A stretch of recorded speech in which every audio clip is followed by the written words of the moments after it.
This morning we will have two speakers. First, Dr. Myrna Lashley and then Dr. uOttawa. I'm happy we will start with two powerful Black women. You can see that.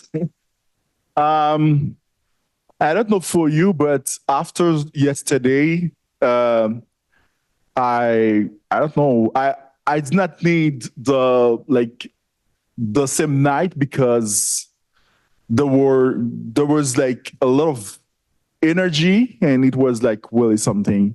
I don't know for you, but for me, it was really something yesterday night. And this morning we are going to start with Dr. Myrna Lashley.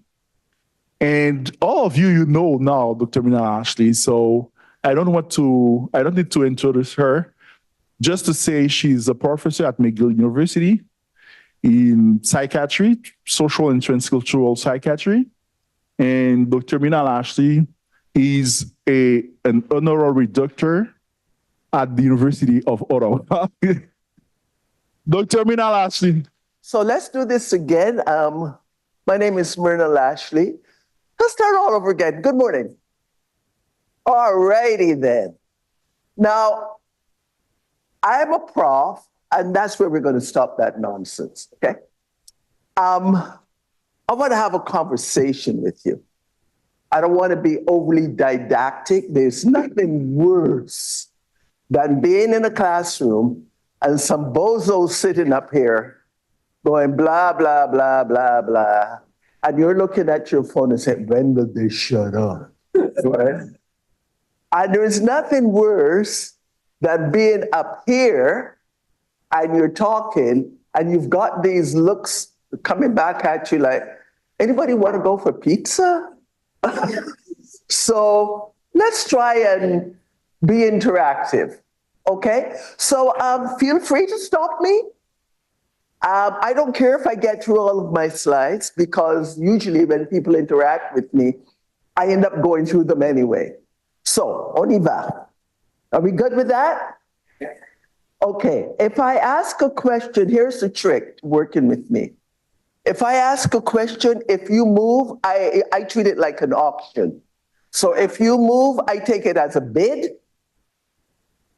And I say, okay, let's go. I don't care if your answer is right or wrong, because there are no wrong answers. We're just looking to have a conversation. So say what you've got to say. If you put your head down, it's a bid, because you're trying to hide from me, and I'm going to see you. Okay? So let's go. Comment ça marche cette affaire-là? Ben là, mais je pense que je l'ai fermé. Bon, ça va. So you're going to notice, while I will speak to you primarily in English, les diapositives sont dans les deux langues officielles. That's to say they're in the two official colonial languages. Okay? So let's start off by the basis of what I'm going to say to you. I'm a big fan of James Baldwin. If you haven't read Baldwin, I suggest that you do. And this is the principle that we're working on today. That is that not everything that is faced can be changed, but nothing can be changed until we face it. Don't worry about writing. The slides are here. Listen to me, interact with me. You can get the slides. Jude, you let him have the slides, right? Jude will let you have the slides. Don't worry about that. The slides are available to you. C'est bien. Okay. Good morning, Daniel. So let me see if I can get it. Okay. Now, until George Floyd was murdered, so let's stop saying George Floyd was killed. That's using the passive voice. He was not killed. He was murdered. Okay, don't be afraid to say that. Until George Floyd was murdered, we all knew that we had to make changes in the world. Our allies knew it, we knew it. But we had internalized on both sides the fear. And then George Floyd was murdered. And what, to me, one of the most important things that came out of that was his little daughter, Gianna, 10 years old. And I don't remember if you remember seeing Gianna say this. Gianna said, "Daddy changed the world." You guys remember that? Gianna said, "Daddy changed the world." And for me, that was one of the most profound statements. And what was interesting about her saying that is it was the first time that we saw, certainly here, well, certainly in Montreal. I wasn't here in Ottawa, I was in Montreal. Certainly in Montreal was the first time we saw all these different groups coming together and marching together. You know, hitherto, it had been, you know, gay people march and we all stood on the aisle and watched. I mean, some people marched with them, but we stood on the corner and watched. Black people marched, people stood on the corner and watched. White people marched, we stood. Les Autochtones march and we stood on the corner. But this was the first time that we saw people coming together and marching together. And because people could no longer deny what had happened. Up until then, we could say it happened some way off camera. Maybe you overreacted. C'est pas si pire. Come on, you know. I mean, the cops beat somebody. C'est pas si pire. What did he do?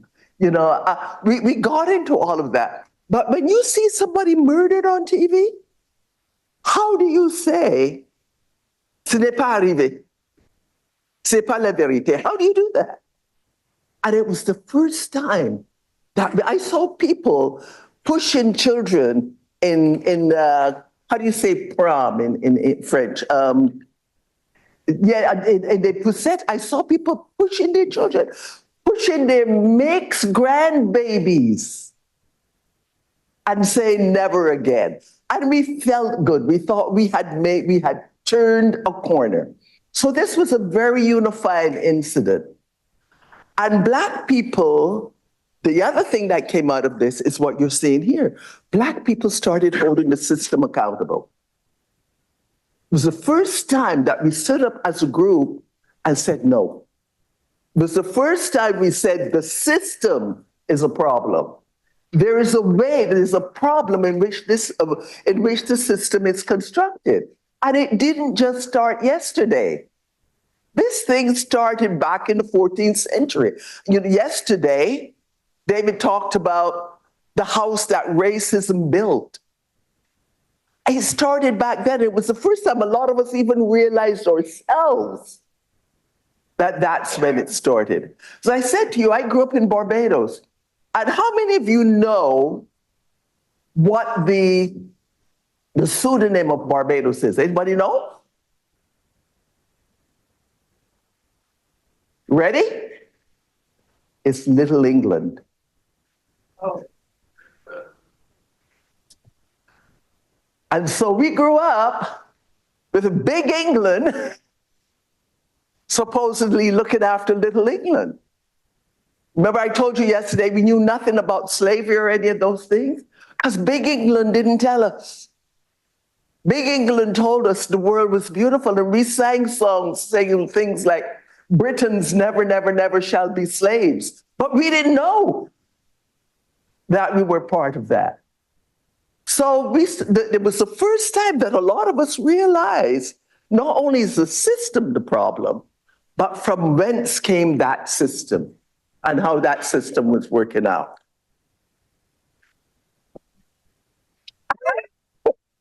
And so we started to refuse epistemic injustice. Epistemic injustice is actually talking about that system. And we realize that it's not the individual. You can't hold the individual accountable. You can hold them accountable for their behavior, but you can't hold them accountable for what they're inherited. You can't hold them accountable for what they're inherited. Where it becomes a problem is when those who've inherited don't want to look at what they've inherited. They don't want to sit with the discomfort. That's where it becomes a problem. But up until then, you can't hold them accountable for what they inherited. But that being said, we all have to look at what we inherited, and we have to work together. We have to sit with that discomfort. We have to have a discourse. We have to have a conversation. We have to say, how do we fix this? So we started challenging all the oppressions. And we went a little bit further. We said, you want to do research on us? You want to talk about us? Nothing on us or about us without us. This was a very powerful statement. Because up until then, what had happened, and I saw this at my own university, this one person interviewed some people from the West Indies. The West Indies. And she wrote a paper on the West Indies. And then I got a notice telling me, and with all due respect, as I said, we're not blaming the individual. This is a white lady. And I got a notice telling me she is the expert on the West Indies. I went, really? I said, but wait a minute. I said to a friend, Jude, and I have some friends who work at McGill together. And I said to my friends, I said, but I've been here all along teaching this, writing on this. And this one white lady does something on the West Indies. And she's the expert on the West Indies, whatever that is. And she put out things like saying, they don't call their babies by their names. Okay. And they don't call their babies by their names, and they don't call their children's father by their names. They say baby daddy. And I looked at that and I said, I call my husband my child's father. And everybody I know calls their, but this went through the university and it ended up in the literature. It ended up in the literature that we say baby daddy. And you see, and there's the danger when you don't know.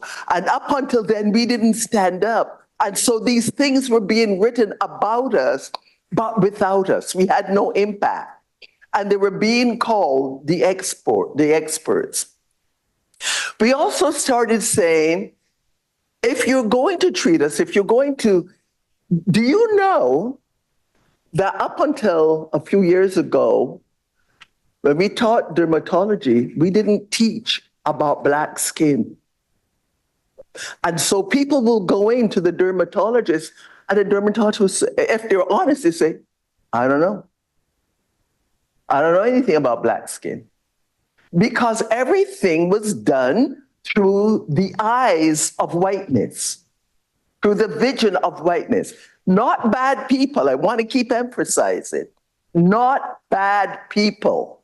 You work with what you inherited. And so a lot of us had to get together and write articles and talk about the treatment within the medical profession, about how we were treating non-white people. And now, in dermatology, they are being taught about black skin. Before that, it wasn't happening. So as I said, we started complaining about the oppressions. We started naming it. We got a lot of pushback. Oh, no, that's all in your head. We don't mean it that way. It doesn't matter whether you mean it that way. Let's look at the effect. You know, if I punch you in the face, it doesn't matter if it was an accident and I just moved my hand, you got punched. If your nose is broken, your nose is broken. And you get to tell me, look, be careful how you move your hand. You know, you're taking up too much space. Be careful. I don't get to say, well, tant pis for you. C'est mon espace. Okay? So we started talking about oppressions. And we identified 4 oppressions have been identified. And the first one is ideological oppression. Well, we all know this one. It's ideological. It's an idea that one group is better than another group. But it goes further. Because that group is seen to be better than another group, that group has certain rights. The right to control how you think, what you do, where you move, how you do it. That's what the ideology is all about. It's right there in that system. It's in a system that tells me, tells you, tells us, you're so articulate. This is not a compliment. Because what it tells me is you have mastered our language so well. You speak all of our colonial languages so well. And I have said to someone, how many African languages did your forebears learn when they were there? How many? How many native language, indigenous language have people learned here in Canada? I only know of 2 ministers, 2 crown ministers, who've learned to speak any indigenous language.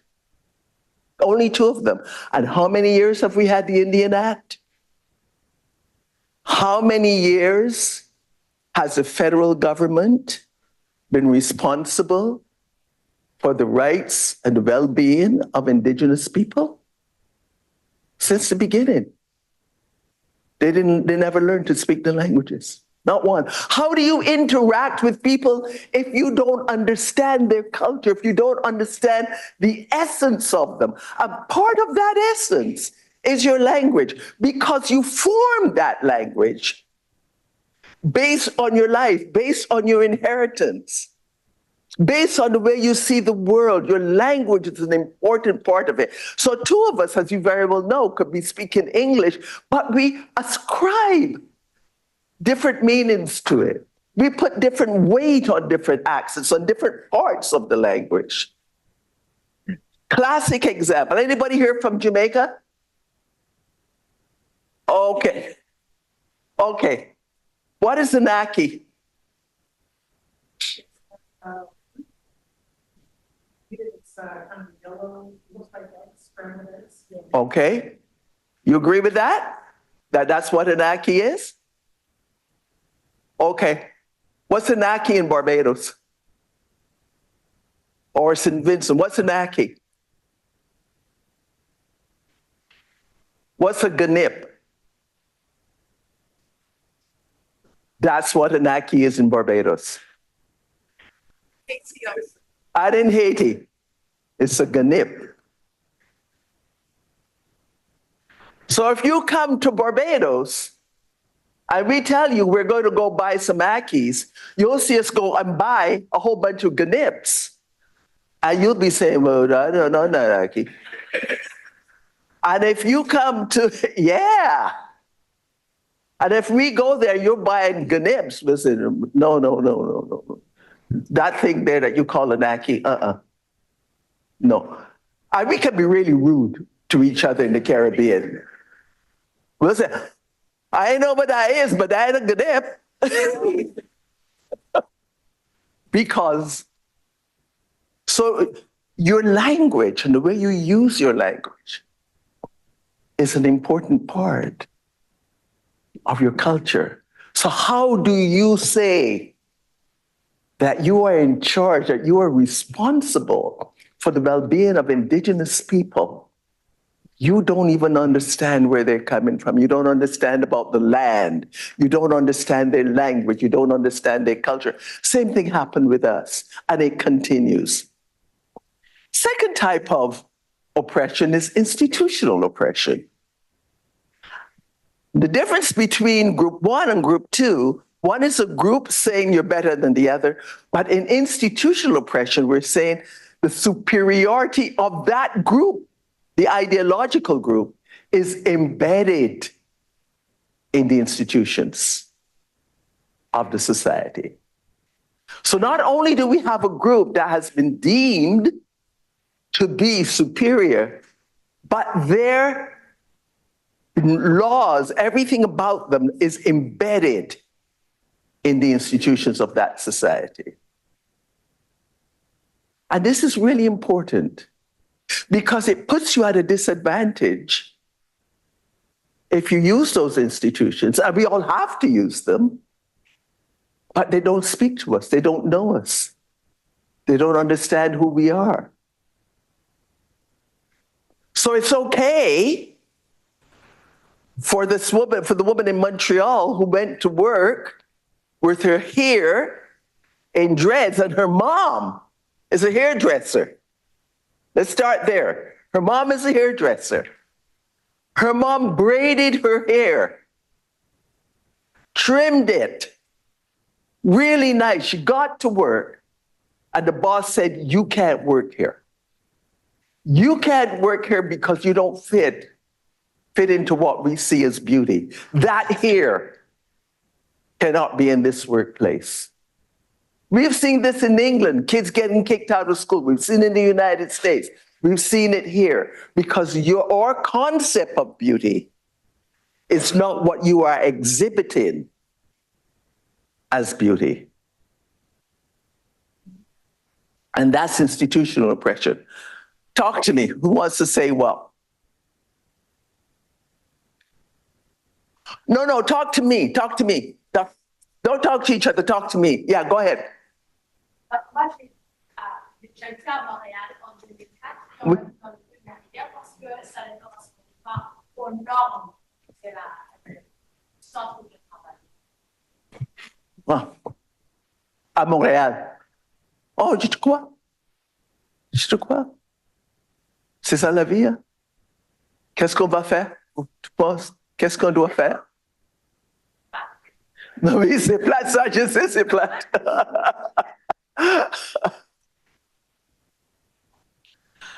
Interpersonal, anybody else? Quelque chose d'autre? Anybody else? Yes. Just add on the point that just to emphasize your point really that, the system is still functioning even today because what migrants are told, well, if you come to our country, you have to speak our language. And that is what we're maintaining back to it. That's just scary. It's very scary. It's very, very scary. And how many universities are teaching any of the indigenous African languages? I don't know of anybody even the universal one of Swahili, which just about how many are doing it? I mean, I don't know of any that's doing it. If you know someone who's doing it, let me know, But I don't know of any. But you're right, you have to speak our language. You have to wear your hair like us. Do you know where the biggest amount of skin bleaching cream is sold? It's still out there, right? L'Oreal has one, if you want to know. It's called, I think it's called something Vanish. Is it Black Vanish? Melanin Vanish. And do you know where most of it is sold? Africa, India. What are you seeing coming up here? South Korea, the Asia. Look at where it's being sold. And they're making a mint. And L'Oreal says, we love everybody. We're here for you. We got you. We love your money. Exactly. And we've got interpersonal oppression. That's individuals of the dominant group, remember them? They personally disrespect or mistreat individuals in the oppressed group. So we've gone from the dominant to the institutions, and now we're saying, I got some rights. Wow, I can do this. But remember, This is not about the individual. This is about the system. Then we go into probably one of the worst, and this is the stuff that if you've read Fanon talks about this, the internalized, he's not the only one, but internalized oppression. We do this. People say, but you do it to yourself. And I say to them, but if you're being hit on the head day after day after day, and you're being told you're not as good as, and you can't survive without us, what do you think is going to happen? People are going to internalize that. Those of you who've got children, you tell your little kid, you know, you're not very bright. You think it's funny, but that little kid says, oh, mommy, Mother England, is telling me that I'm not very bright. You think the kid's not going to believe it? Mother England, Mother France, Mother Portugal, Mother Spain, Mother Netherlands. So we internalized this oppression. We started to believe that we were inferior. We became afraid to even open our mouths. I still know people who are afraid to speak up. Someone kindly spoke to me this morning to tell me about somebody that they're helping to understand what their Blackness means. This is today. This was this morning that someone spoke to me about that. But here's the thing, internalized privilege, it travels the same path. It's the same thing. So you start off in internalized oppression, being told you're not as good as, and you start to swallow that. You start off with somebody telling you you're better than, and they go even further and put all that into the laws and policies and into institutions, and you believe you're better than. So you've got internalized privilege. It works the same way as internalized oppression. What we don't understand is that we're both trapped. We're both trapped. We're trapped. We say we're trapped because we've internalized the oppression, but the person who's, I'll be there, the person who's internalized the privilege, they're equally trapped. The system has trapped us all. We've got to come in. We've got to fight the system, not each other. Talk to me. Yes, I do understand that. But my question is reflecting on that. What can we tell to our children? Mm-hmm. Sometimes we have to work as a 200% for our work to be recognized, maybe actually 60%. Yes. I understand we are generalizing that, but when we are telling our children, you know what? Be able to be deserve or to merit what the mainstream is getting, you have to wake up at 4 a.m. and survive. No, I hear you. I'm not denying what you say. We do that. The question we constantly have to ask ourselves is it better than when I started? And I have to say, yes, it is. You know how I know it is? Because I'm standing here. Because they gave me an honorary doctorate yesterday. No.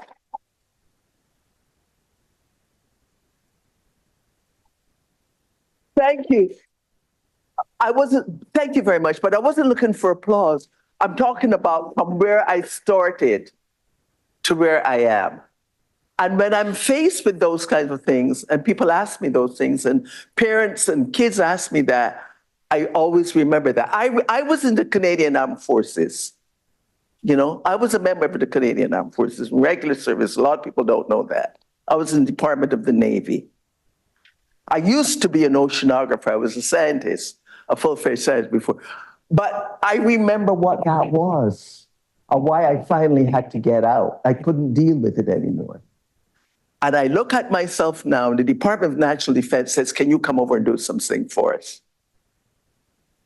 And I go, okay, I have to go a little bit faster if I.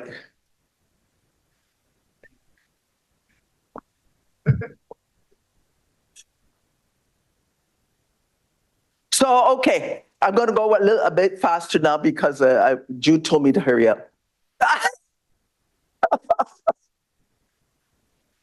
So we have to take our place.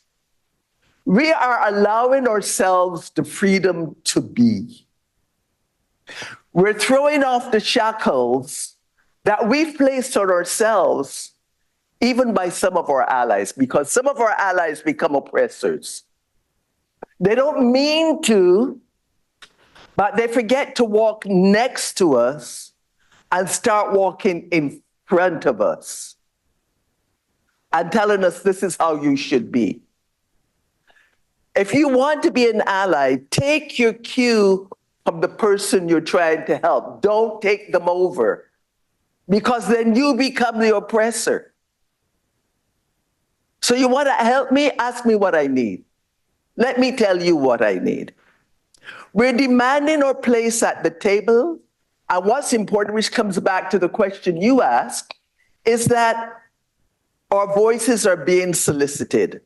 But more importantly, they're being heard. Jude could not do this unless his voice was heard. But it can't be done unless we have resilience. I'm going to go very quickly. And if you look, I'm talking here about the work of Unger. And Unger says, resilience, we have to have resilience, but it can't happen, it doesn't happen in a vacuum. It's a quality of the environment, and it's the capacity of the environment to facilitate and to nurture the growth of the individual. C'est-à-dire, il faut que nous avons quelqu'un autour de nous who's, oh, fuck.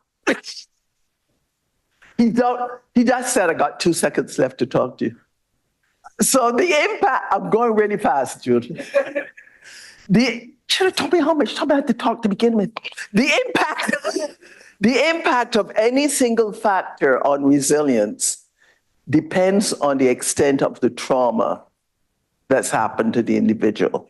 And the extent of the trauma determines the amount of cultural and contextual weight necessary to bring about the resilience. A lot of my time is taken up in this. So let's express our joy. But how do we do that? We teach others how to treat us. We are resisting stereotypes. We're standing up for each other, including our children. And we need the support of those around us for the resilience. And for that, I would say we have to use the African concept of Ubuntu. I am because you are. I am because we are. How am I doing, Jude? Where's the finger? So how do you respond to the naysayers, sir? We tell them this is a scientific fact. It's not in my head. It's scientifically tractable. And it's an urgent thing for the cognitive scientists and the rest of us to address. It's not something we made up. This is real. And when they say, oh, well, EDI doesn't work, the problem is not EDI. EDI is not causing divisions. The divisions are there. We have EDI because the damn divisions are there. So EDI will not work unless you're willing to do the work. It's not a vaccine. You see, how am I doing? À la limite? Okay. Okay, so I gotta go. 10 minutes left for questions. Okay. So maybe you can take 5 minutes and let's. Okay, all right. So EDI will not work unless you do. It's not a vaccine where you go and sit down and somebody blah blahs at you and you walk up. But a lot of people expect that. They don't want to sit with the discomfort. Privilege is the problem. Remember, I told you privilege comes about the same way internalized oppression comes about. So you're not being asked to give up what you have. Nobody's asking you to do that. What we're asking is that you make room for others to have what you're taking for granted. That's all that's being asked. No more, no less. So, and privilege is not what you have, it's what you don't have to do. That's all privilege is. I don't care what you've got. I can get what you've got even if I have to sell my soul to do it. A new car, I can do that. I may have to steal to do it or sell parts of me that I don't want to sell, but I can do that. It's what you don't have to do that's the privilege. The things you don't have to think about. You don't have to think about, am I speaking too loudly? Am I the angry Black woman? Am I enunciating properly? Those things, you can just open your mouth and talk. And we have made demands on clinicians because we as clinicians, we bring that hegemonic thinking into our clinical space. And if we don't do harm, we may not necessarily be doing good. And that's something we have to remember. And we have to ask how our own privilege is playing out. I'm going to buy you a clicker. So what message are we sending? We know that mental health problems occurs, therefore, within a socio-ecological system, as does privilege, as does resilience. So who are we teaching? We're teaching ourselves, our friends, our colleagues, everybody. I want to get to the point, to the last slide. Okay, Amilcar Cabral. Anybody know who that is? You see, that's another thing. They didn't teach us about our Black philosophers. They didn't teach us about, okay. Cabral said, in combating racism, we do not make progress if we combat the people themselves. We are not fighting people, we're fighting a system. He says we have to combat the causes of racism. If a bandit comes to my house and I have a gun, I cannot shoot the shadow. I have to shoot the bandit. Many people lose energy and effort and make sacrifices combating shadows. We have to combat the material reality that produces the shadows. We're not fighting other people, we're fighting a system. So, okay, I don't have time to tell you about this because you said so. You want me to say about this? Okay. So some of you may or may not know that we now have a Black justice strategy. The Black justice strategy was just put out by the Canadian government. And this comes out of the fact that we know that we've got an overrepresentation of Black and Indigenous people in the Canadian justice system. We also know that once out, most Black people do not reoffend. But we know that within that system, I'm doing a lot of work in the justice system right now. We know that within that justice system, they're not getting the care that they need, the culturally appropriate care. But here's the thing, most people in the justice system, most people who are incarcerated, I'm working with the federal system, they're going to come out. Most people come out.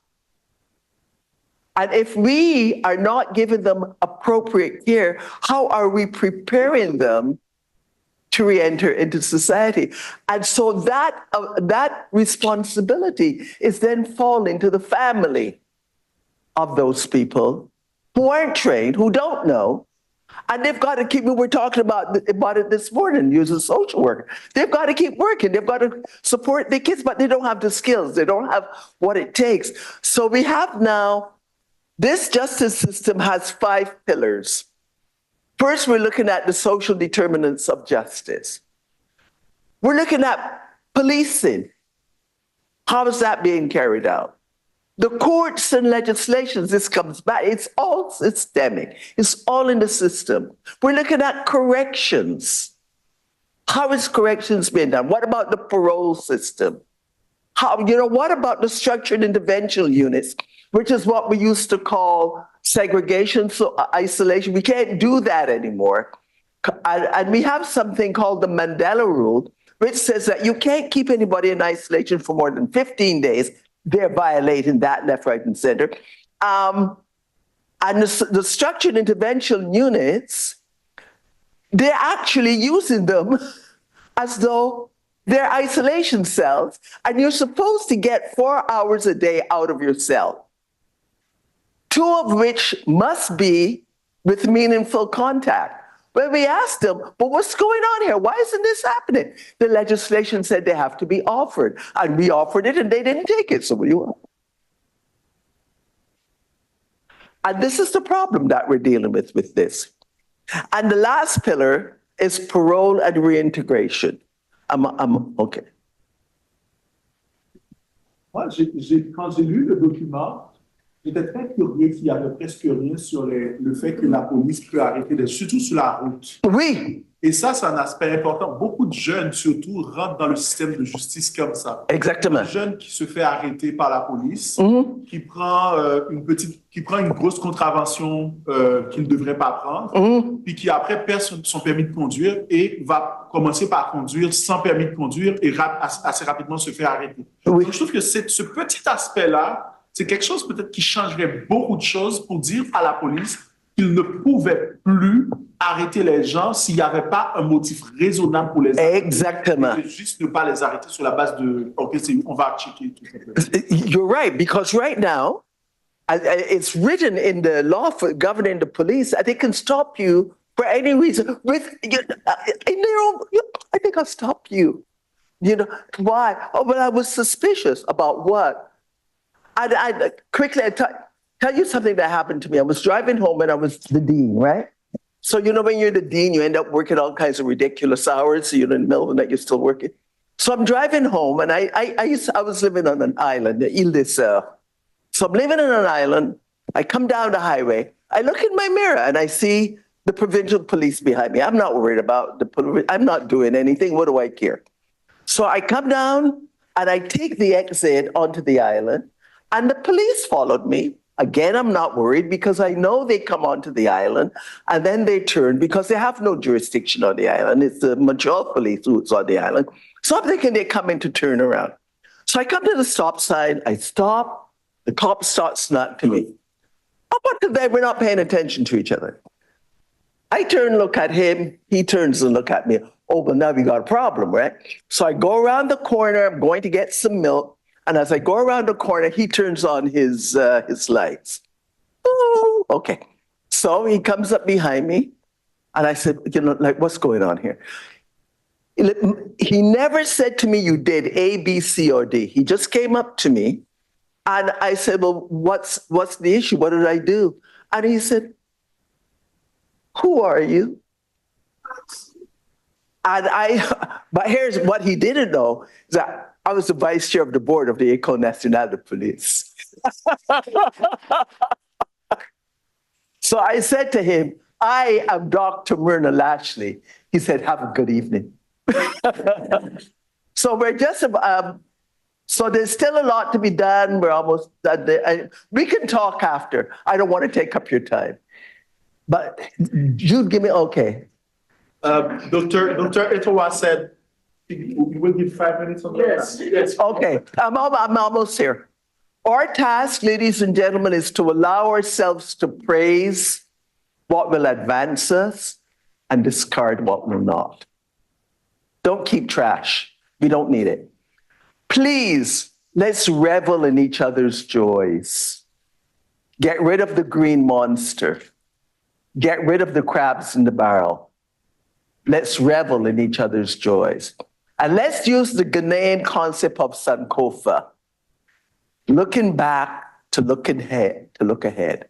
Let's look at what was and in praise, and let's praise our Black people. And folks, we don't have to go to the United States. We don't have to go to England to find our Black people. They are important, but we've got our own right here. Let's find them. Let's praise them. They're ours. Let's embrace each other. And I think So in this conference, what I want to leave you with is while we cannot change the past, we can greatly influence the present and the future. Thank you.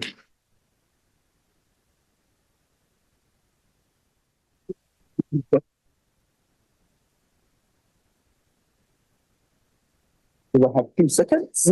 We still have 5 minutes for questions and interaction, so let's do have questions. Yes, sir. Yes, you had a question before you moved, and the man came back and didn't see you. I'm sorry, sir. Thank you, sir.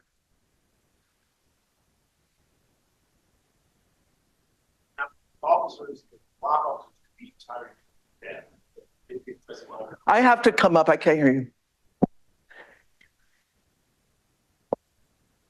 I heard black officers did something bad. Yeah? Okay. They're going to bring you a mic, but talk to me while they bring you a mic. So I was saying,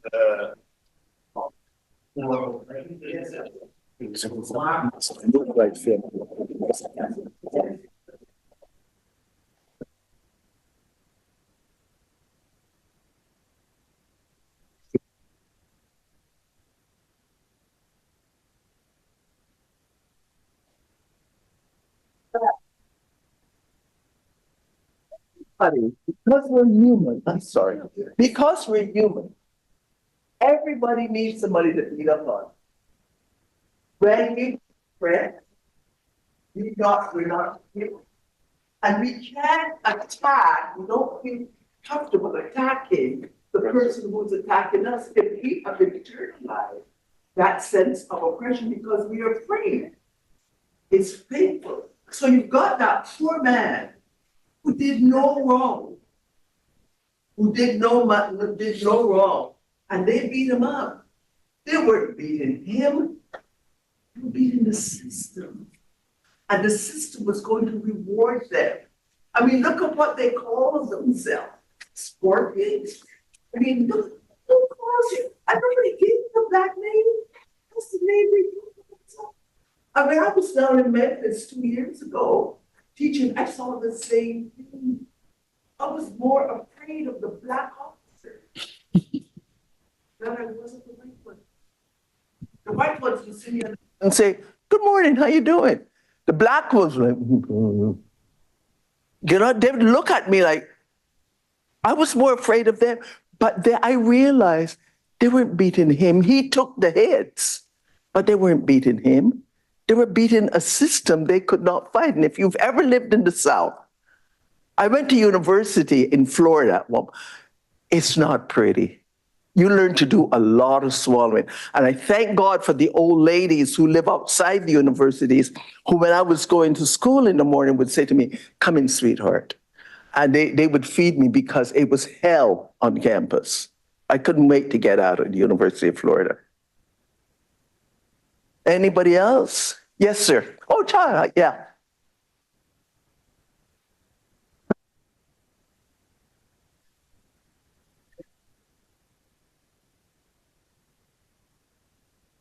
Dr. Lashley, it's good to see you again. There are some discussions among some groups of intellectuals that the anti-racist movement of today seems to be removed from the civil rights movement in terms of objectives. When I consider a book by Robin DiAngelo, for instance, Fragility, if I'm not mistaken, or Ibram X. Kendi, How to Be Anti-Racist. The premise seems to be that white people are inherently racist, whether they know it or not, unless they are consciously acting to fight racism. And there's a lot of emphasis being put on skin color, but then the civil rights movement, Martin Luther King spoke very heavily on socioeconomics divide as, what we should target in order to bridge the gap and that skin color is only skin deep and so on. How do we reconcile the two struggles from the civil rights and the struggles of today of anti-racism? Because they seem to sort of be going on different trajectory.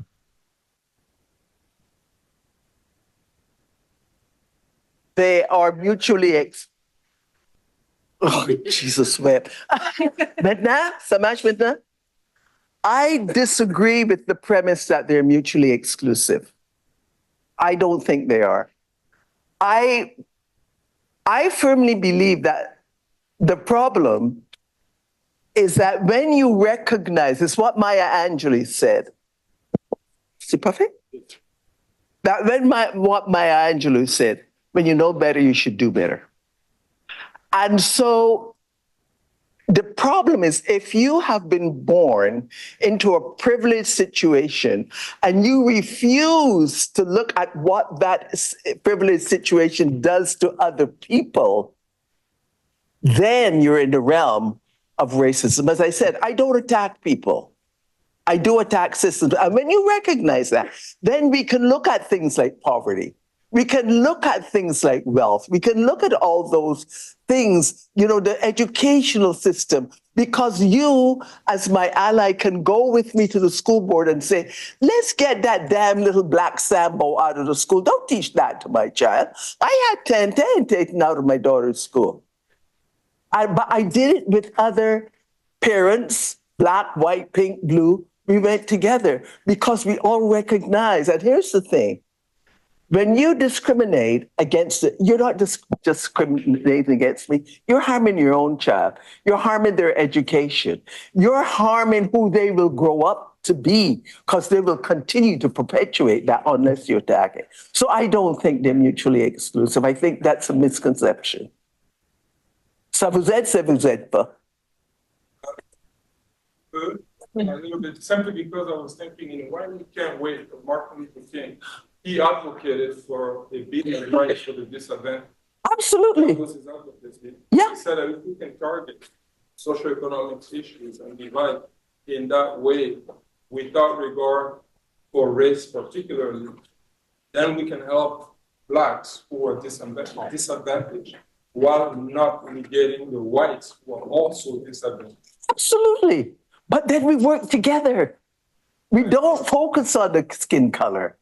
We focus on the system together. It becomes an issue when whites who are privileged don't recognize their privilege and can't work with other people. That's when it becomes a problem. It becomes a problem when we as Blacks say, well, we don't want to work with you just because you're white. That's idiocy on both of our parts.